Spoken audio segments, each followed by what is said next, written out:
Hello, everybody, and welcome to a special edition of the NRN Update. My name is Chris Graham, and we have a recap of all of last night's action at Bridgeport Speedway with the World of Outlaws sprint cars. An absolutely jam-packed crowd filled Bridgeport Speedway to capacity for the first and only stop by the World of Outlaws sprint cars on Tuesday night. A sun-splashed blue sky greeted the cars and stars of the greatest show on dirt. After losing the 2018 race to weather, the 2019 edition more than made up for it. 27 of the world's best 410 pilots entered the facility, competing for 24 spots in the A main. Among the non-regulars on the Outlaws Tour, Bucks County native Brett Michalski and Central PA standout Danny Dietrich made the tow across the Commodore Barry. We talked with Michalski about what it means to have the Outlaws back on home turf. Oh, I'm definitely happy. We got a lot of friends and family that came out for it and all, so we're going to try and just put her in the show tonight. And last time they were here was 2003, so it's nice to have them back in our territory, and just going to try and give them a good run tonight. The feature race was one of the best this season for the Outlaws, with plenty of action throughout the field. Keith Hoffman and the Bridgeport Track Prep team absolutely nailed the surface, giving the drivers plenty of room to run from top to bottom. Dietrich led from the pole, but 10-time champ Donnie Schatz saw trouble early when he slid off the banking in turn 4 and dropped from 3rd to 10th. A rapid charge through the field saw Schatz fighting with Carson Macedo, while David Gravel was stalking the race leader. By the 3-to-go mark, Schatz was running second and pressuring Dietrich heavily. A great pass in turns 1 and 2 saw a new race leader with 2 to go as Schatz claimed the top spot. Dietrich wouldn't be denied, however.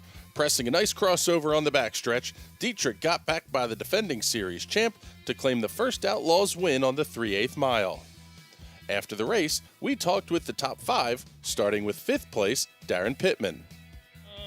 Just not very good. We gotta make some changes and get better. We weren't bad. We were just okay. It's frustrating when you start up that far front. You really want to contend for wins, and I just didn't feel like we were good enough to contend for a win at all. So just felt like I was kind of riding, and I really just wasn't able to be aggressive with my car at all. The harder I drove it, the worse it got. So we're still searching. 5th is nothing to be too upset with, but at the end of the day, we really just need to get better and contend for wins, and we're just not right there, not there right now. 4th place, Carson Macedo, was happy with the car's performance, but perhaps a bit less so of the drivers. Yeah, we had a really good balance race car, really all night.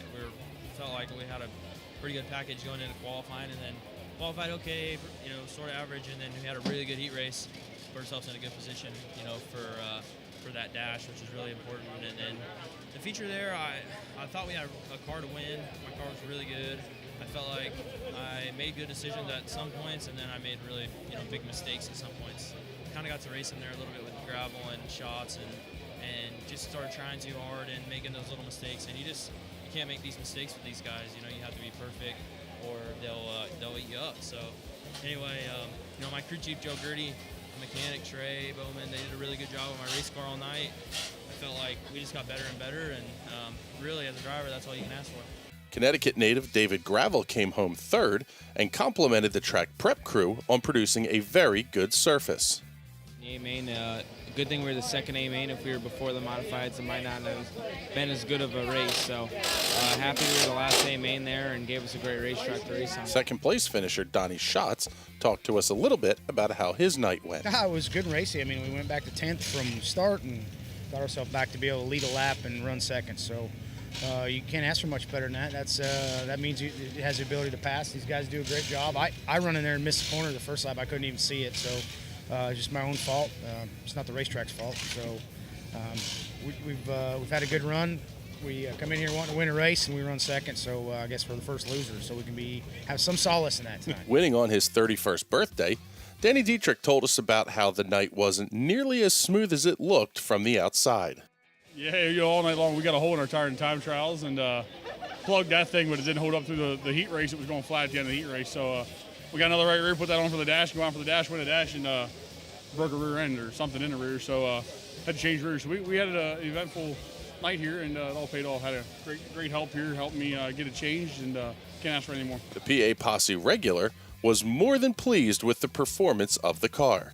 We were really good, I thought, all night long. I think the tire going flat in the heat race kind of hurt me a little bit, and I think in the feature the last 5-10 laps we could have been a little more hooked up, a little tighter. But I have no complaints. We hung on, we were able to get the win, and we beat Donnie's shots. So, holy shit, that's good enough. Getting to run in front of a packed house in modified country wasn't a feeling lost on Dietrich either. Yeah, when you get to a modified or late model country, and when they don't see sprint cars very often, 410 sprint cars, it makes it pretty ecstatic when you can pull off a win. It's pretty good when you can run top 3 and get on the podium, let alone go win.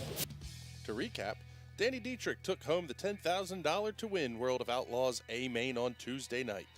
Points leader Donnie Schatz came home second and extended his lead to 36 markers over 7th place finisher Brad Sweet.